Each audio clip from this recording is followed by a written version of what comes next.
આપકી અદાલતમાં જ્યોર્જ ફર્નાન્ડિસ પર આરોપ છે કે એમનું બેવડું વ્યક્તિત્વ છે. જજ સાહેબ, જો તમારી જુવાનીની વાત યાદ કરાવું તો તમે પ્રીસ્ટ બનવા ઈચ્છતા હતા, ચર્ચમાં પાદરી બનવા ઈચ્છતા હતા. જી હા, ગયો હતો સેમિનરીમાં, પણ ત્યાં જે અનુભવ થયા ત્યાં કથની અને કરનીમાં તફાવત મેં અનુભવ્યો, તો હું ત્યાંથી ભાગી નીકળ્યો. પણ સૌથી વધારે કથની અને કરણીમાં અંતર તો રાજનીતિમાં હોય છે, તો અહીંયા કેમ આવી ગયા તમે? ત્યારે મને ખબર ન હતી. ત્યારે મને ખબર નહીં હતી. હું રાજનીતિથી બહુ ઘણો દૂર હતો. મારી ઉંમર હતી 16-17 વર્ષ. એ સમયે તમે કહ્યું હતું કે જે રિલિજન છે અને ઓર્ગેનાઇઝડ રિલિજન છે, ઇટ્સ ઓલ હમ્બગ. જી હા, કારણ કે જે લોકોને કહેવાય છે કે કઈ રીતે એમણે પોતાના જીવનને ચાલવવું જોઈએ, શું નહીં કરવું જોઈએ, કઈ વસ્તુ પાપ છે, કયા પુણ્ય છે, એ બધું કહેવાય છે.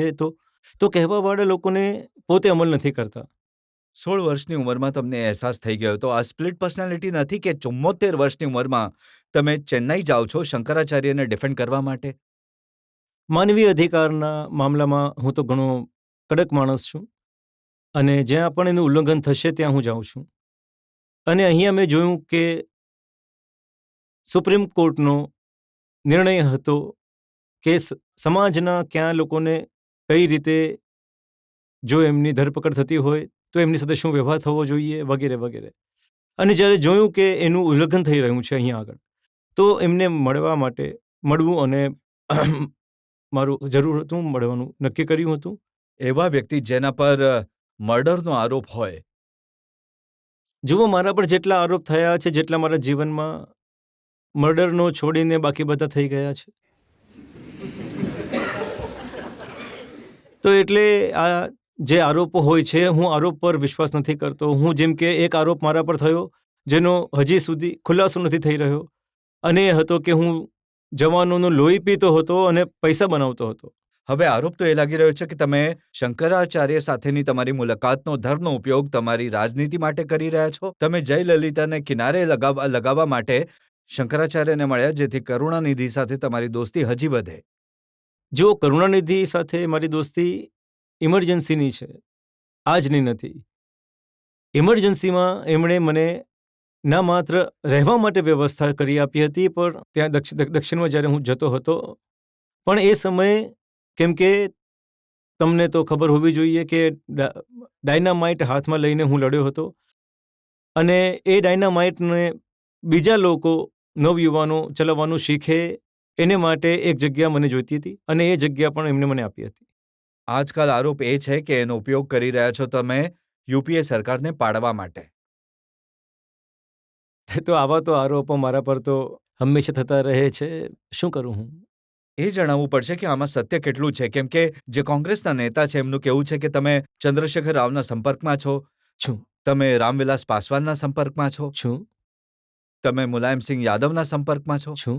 ને આ બધાને ભેગા કરવાની કોશિશ કરો છો જેથી સરકારને પાડી નાખવામાં આવે. યસ, આ બધા જમાનાના મારા મિત્રો છે. હું તો એમના સંપર્કમાં હંમેશા રહું જ છું.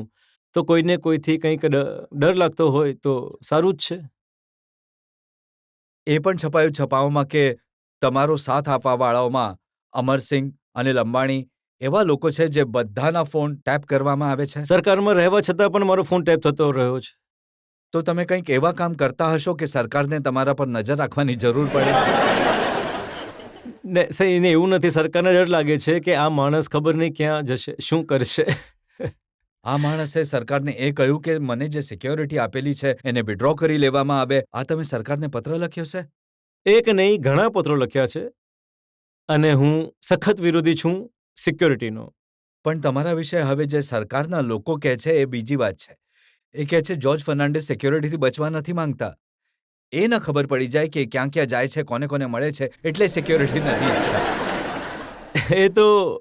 એ તો આજે પણ ચાલી રહ્યું છે. તો એ આરોપમાં સત્ય છે કે તમે આ બધાને ભેગા કરીને સરકારને પાડવાની કોશિશ કરી રહ્યા છો? જો હું હા કહી દઉં તો નુકસાન થઈ જશે ને. તો ના કહેવું તો ખોટું થઈ જશે, તો એટલે હું ચૂપ રહીશ. કેમ કે ઘણા બધા લોકો તો એ જે જ્યોતિષી છે બાબા મદાન એમની ભવિષ્યવાણી પર બેઠેલા હતા કે 26 ડિસેમ્બરે સરકાર પડી જશે, પણ એવું થયું નહીં. જો જ્યોતિષીઓના હાથમાં એ બધી હોત તો પછી આ દેશમાં ખબર નહીં ક્યાંથી ક્યાં આપણે પહોંચી જતા. તો મને જ્યોતિષ શાસ્ત્ર પર મને વિશ્વાસ નથી.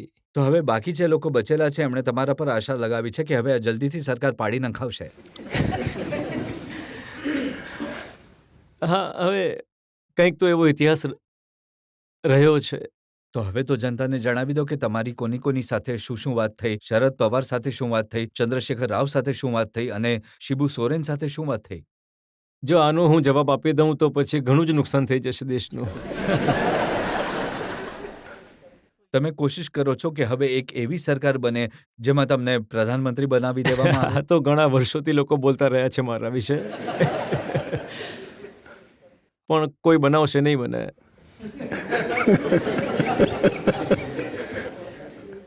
કેમ નહીં બનાવે તમને? લોકોને ખબર છે જો ક્યાંક બની ગયો તો શું કરી શકે છે, કોને ક્યાં પહોંચાડશે કરીને. તો અમે ક્યાં સુધી રાહ જોઈએ તમારે જે એફર્ટ્સ ચાલી રહ્યા છે એને પૂરા થવાની? મારી સલાહ છે કે થોડી રાહ જુઓ થોડા દિવસો સુધી. બ્રેક પછી તમે કહેશો કે શું થશે.